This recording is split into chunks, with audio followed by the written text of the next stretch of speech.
Bitcoin's explosion in value throughout 2017 launched over 1,600 new cryptocurrencies, and they all seemed like unstoppable money-making machines. Until Bitcoin lost 83% of its value in 2018, and so did nearly all of its spin-offs. So, is this the end of cryptocurrency? Was it all just a fad? Are Bitcoin just digital beanie babies? Or is there actually hope in the new year? Well, let's talk about what actually caused the crypto market to crash. In a nutshell, a lot of the excitement that led to the massive bubble focused on cryptocurrency being unregulated and untraceable by authorities. Well, it turned out that when put to the test, a lot of those claims turned out to be too good to be true. For one, as governments and financial institutions took a closer look, they discovered that a decentralized currency creates a huge number of regulatory problems. Most importantly, in preventing tax evasion and crypto being used for illegal transactions. So they cracked down. India, for example, announced that they would prohibit banks from doing any business with cryptocurrency exchanges, and most countries have stated that crypto is not legal tender, including the United States, the UK, and the European Union as a whole. Another major problem was the total lack of security surrounding investments and banking. A few massive exchanges have shut down, most notably Mt. Gox, which lost 850,000 bitcoins, at their peak worth $1.7 trillion.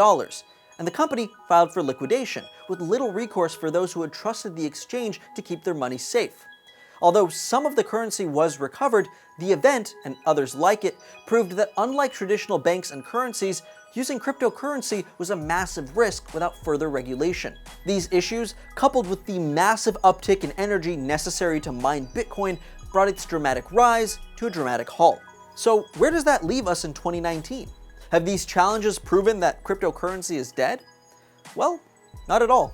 Although the original excitement has hit a dead end, crypto has seen success in an unexpected way.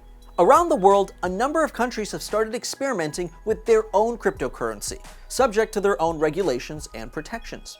Sweden, for example, is gearing up to launch a digital currency to complement their national currency, which will eventually branch off and exist as its own cryptocurrency once it's stable. In short, the country has fully embraced the idea of a regulated cashless future. Other countries, most notably Venezuela, which recently saw a total economic collapse, has turned to cryptocurrency as a possible way out. The petro cryptocurrency is ostensibly backed by 5 billion barrels of oil, and it'll be tied directly to the cost of oil rather than to their own existing economy. In fact, a number of countries that are struggling economically because of sanctions, like Iran, North Korea, Syria, and even Russia, have been looking at decentralized cryptocurrency as a way to bypass economic sanctions. It's often said that the private sector innovates and the government appropriates and regulates.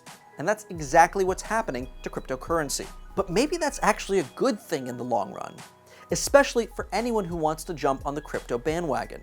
Because the biggest problem with Bitcoin and cryptocurrencies is that they're not actually based on a tangible good.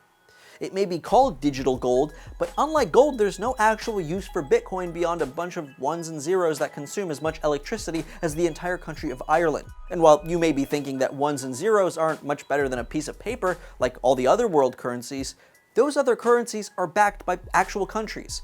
In other words, people and labor and resources. So while freestanding cryptocurrency has taken a beating, country-backed cryptocurrency may just see a resurgence in 2019. And if you're not totally sick of crypto after the last year, it may be a good idea to shift your focus. You might just end up making a little bit of money after all.